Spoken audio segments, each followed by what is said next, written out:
उधर केंद्रीय वित्त मंत्री निर्मला सीतारमण ने आम बजट 2024-25 को संसद में पेश किया। उत्तर प्रदेश सरकार में मंत्री नरेंद्र कश्यप ने बताया कि केंद्रीय बजट सबको साथ लेकर चलने वाला बजट है। हर वर्ग को बजट में स्थान दिया गया है। केंद्रीय मंत्री निर्मला सीतारमण ने आज बजट को पेश किया है। बजट सभी समूह को लेकर चलने वाला है और इस पर बात करने के लिए हमारे साथ उत्तर प्रदेश सरकार के मंत्री नरेंद्र कश्यप जी हैं। सर, इस बजट को लेकर किस तरीके से देखते हैं आप?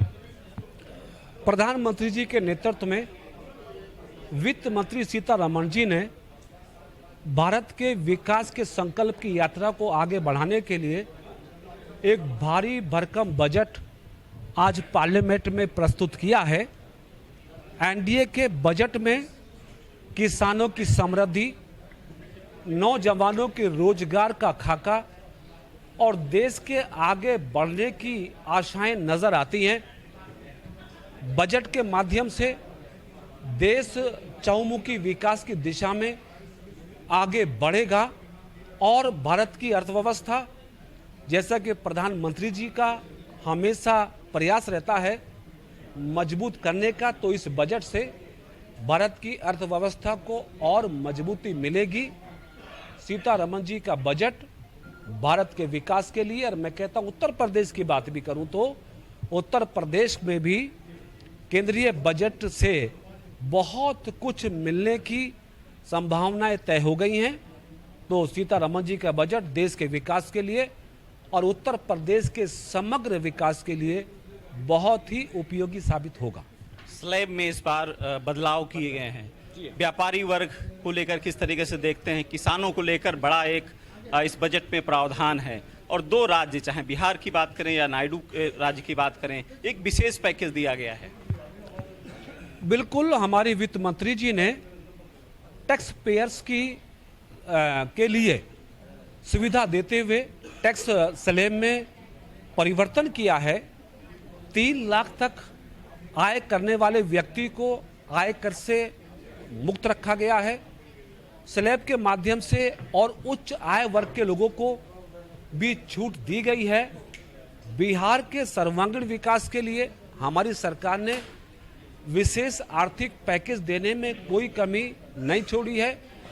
यानी सरकार व्यापारियों के विकास के लिए, एमएसएमई के विकास के लिए, किसान मजदूर जवान की बेहतरी के लिए जो संपूर्णता के साथ बेहतरीन बजट हो सकता है, वो सीतारमण जी ने पेश करके एक नई मिसाल स्थापित की है। एक सवाल विपक्ष को भी ले लेते हैं। मायावती का कहना है कि चंद मुट्ठी भर लोगों के लिए बजट है और अखिलेश यादव ने कहा हवा हवाई है।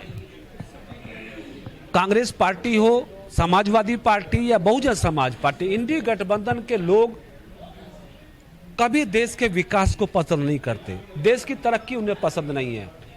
बढ़ता हुआ उत्तर प्रदेश उनको अच्छा नहीं लगता है। इसलिए कांग्रेस, सपा, बसपा एनडीए की सरकार के किसी भी अच्छे कार्य को सराहती नहीं है, बल्कि कटाक्ष करके जनता के मन में भ्रम की स्थिति पैदा करती हैं। इसलिए इन पार्टी के लोगों से केंद्रीय बजट पर अच्छी प्रतिक्रिया की उम्मीद हम करें, ये संभव नहीं है। लेकिन देश की 140 करोड़ जनता उम्मीद से प्रफुल्लित है कि मोदी की सरकार में वित्त मंत्री जी का बजट भारत की कुल जनता के लिए बहुत ही आशाओं को पूरा करने वाला है। एक आखिरी सवाल मेरा है कि इस बजट में मोबाइल की बात करें, सोना चांदी, ये तमाम चीजें सस्ती हुई हैं। क्या 2047 तक का जो प्रधानमंत्री नरेंद्र मोदी का सपना है कि भारत को विकसित राष्ट्र बनाना है, क्या उस दिशा में इस बजट ले जाएगा? यकीनन प्रधानमंत्री जी अडिग हैं विकसित भारत के संकल्प को पूरा करने के लिए, और उनके संकल्प की छाया सीतारमण जी के बजट में देखने के लिए स्पष्ट मिली है। जिस प्रकार से प्रधानमंत्री जी ने गांवों में आवास निर्माण के लिए 10 लाख करोड़, जिस प्रकार से किसानों की समृद्धि के लिए 1,40,000 करोड़ जैसे बड़े प्रबंधन की व्यवस्था की है, ये इशारा करता है कि प्रधानमंत्री जी भारत को सशक्त बनाना चाहते हैं।